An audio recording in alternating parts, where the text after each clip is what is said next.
Ruutaan akka Ermeellaan taate guyyaa gaf tokkittiyyuu taate hin beektu. Ermeella akkatti nama gubu argitee jirta miti? Ashamaa akkam jirtu? Hordoftoonni kiyya marti keessan siniin jechaa egaa Abrahaamii fi akkasuma mucayyoo dubaraa kana ta'anii dhufaniitu jiru jechuudha. Biraankiin yeroo darbe irratti hojjedhe ammanaa waan naate hin fakkaatu ture. Har'ammoo yeroo dubartii kana na argitu maaltu itti dhagahama laataa yoo jedhu dubbatee jira achirratti jechuudha. Abrahaamii mee Ruutaan innaan dubartii kana dhaabbadhee haala kanaan akkana ta'u maallaan jettee hin beektu. Garuu maaliif waa'een Ermeellaa kun akkattiidhaan si qoroqqore siin jechuu jaalanna. Egaa keessa kiyyoo seentee akkatti keessaa baatu waan dhabdee fi asiin biraankii achiin biraankii jechaatoo hojirta jechuudha. Namittiin si jaalattee jirtii ani si sodaadhee jira lubbuu keedhaaf jechuudha.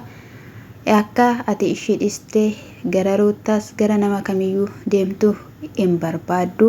Karaa ishii danda'amuudhaan kan ishii fi kan ishii qofa si godhachuudha kan isheen barbaadaa jirtu jechuudha. Haa ta'uyyuu malee hin dhufti. Yeroo isheen dhuftetti ati immoo elaa sirrittiin irratti hojjechuu qabda.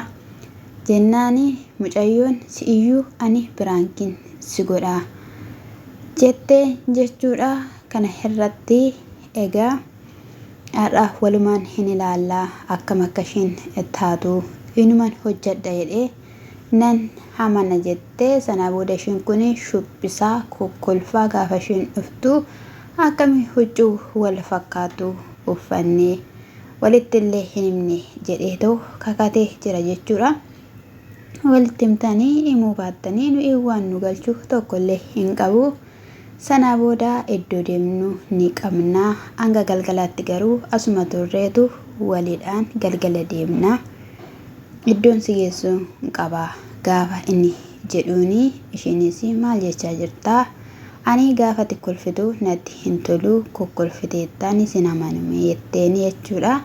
Osuma haala kanaadhaan yaada wal jijjiiranu mucayyoon itti dhuftee waa baay'een si jaaladha baay'ee bareeddaa innaa immoo qaamaan si argan ati nama addaati jettee gaafa isheen jajuu eegaltu isheen kun ni bira taate jechuudha. Nyaarri ishee akkam akka ta'e wanti goggo'attee bakka sinitti himuu hin danda'u jechuudha. Haatumti manaa inni fuudhee jechuudha. Samaana irraa qabuyyuu akkas godhattee hin beektu jechuudha. Tasgabbiidhaan itti haasofti malee jechuudha. Sana booda mucayyoon hin tuttuttee gaafa suura wajjiniin kana isheen jettu hin tuqiini harka keerraa buusii irraa deemii eessatti beektaa? Hordoftuudhaani gaafa isheen jettuun hordoftuun akkana eessa jirti? Maal jechuudha? Ammuma kana dura beektaa isaanii ammuma kana dhuftee sin beeka jettee sin jaaladha jetteen akkana godhattu an hordoftuu akkana hin beeku jettee jechuudha Hermeellaan jechuudha. Ati akkamitti dhufte Hermeellaa? Ati akkam goote gaafa dhufte Abrahaamidhaan? Hin arraabdeem akka hadurree haannan harraabduutti harraabdemati. Isheen kun mee sin dhungadha jetteeni hin tuttutte maleeyyuu homaayyuu hin goone jechuudha. Innaa baay'ee tokko bakka inaaffaadhaan guutamtee waan gootu dhabdee jechuudha. Akka elektirikii waan qabee godhattee jechuudha. Sana booda jechuudha egaa isaan akkasumattidhaanii suura isaanii kinoora kanaadhaanii waliin kakka'aa turan jechuudha. Maal jechaa jirti Abrahaamii kana achi ofirraa qabeen nama rakkoo qabaa hordoftuu kootidha. Nan haasofsiisa al tokkicha jennaan hin haasofsiistu maal haasofsiistaa waan haasa'uu barbaadu asumatti haasa'e jennaan al tokkicha chisisee wajjiniin haasa'uu barbaada. Icciitii wajjiniin haasa'uu hin qabanne icciitiin ati wajjiniin haasoftu maalidha hordoftuu edda taatee asitti jetteen jechuudha. Sana booda bakka ishiin irri gochuu barbaadde waan ta'eef nan haasofsiisa jettee bakka Ermeellaa maal taateetoo jirta hati nan haasofsiisa dheen jechuudha. Gaafa kana hin haasofsiistu baay'isteetoo jirta baay'ee haasofteetoo jirta. Kun immoo isaa baatee maal godhatti kunii jettee jechuudha. Achi booda egaa suura wajjiniin ka'anii tuttuqxee ishini kan biraa godhatti Abrahaami waan ta'e jedhiti asii hoofi ati maalumaa fi akkana godhatta nuti hin beekna akka inni namni baay'een jaalatu si duwwaa miti kan jaalatu Abrahaam dhiira akkana ta'e hin beekna sirrittidhaani. Abrahaam immoo ati maaliif eeyyamtaa abbumta arge dhufee maaliif si tuttuqaa qaama kee irratti ati hin barbaadu maaliif hin jenne isa kanallee dhugaatti himte dhugaan siin jedhe haqqa isa kana sirritti jetteeni kanaafiyyuu maaltu akkana si godha jetteeni jechuudha.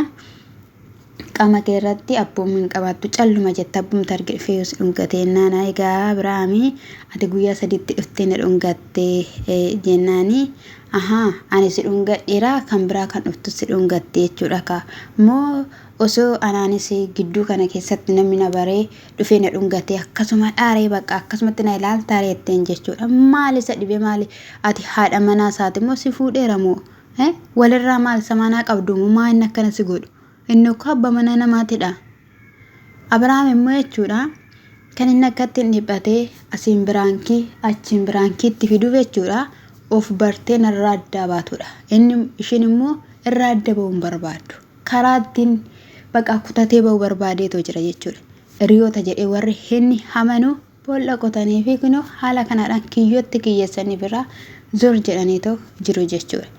Isaan duwwaa immoo osoo hin taane jechuudha gaafa jarreen kun gara keetti dhala kana fidanii ani hin barbaadu gaa'ela koo irratti daangaa uumama jireenya koo irratti maatiin koo natti gaddumaan jedhanii har'a akka namni sitti gadde akka namoonni baay'een sitti gaddan beektee jechuudha. Sana irratti egaa mucayyoon tokkichaan si dhungadhee deema mangaagaa kee dhungadhee deema gaafa ishiin jettu achi ofirraa jedhii jennaan innaa isheen akkana garagaltu mucaanii buusaatti gootee biraa kaatte jechuudha. Gaafa sana egaa isheen hin aartee maaliif akka taatu jetteen jechuudha.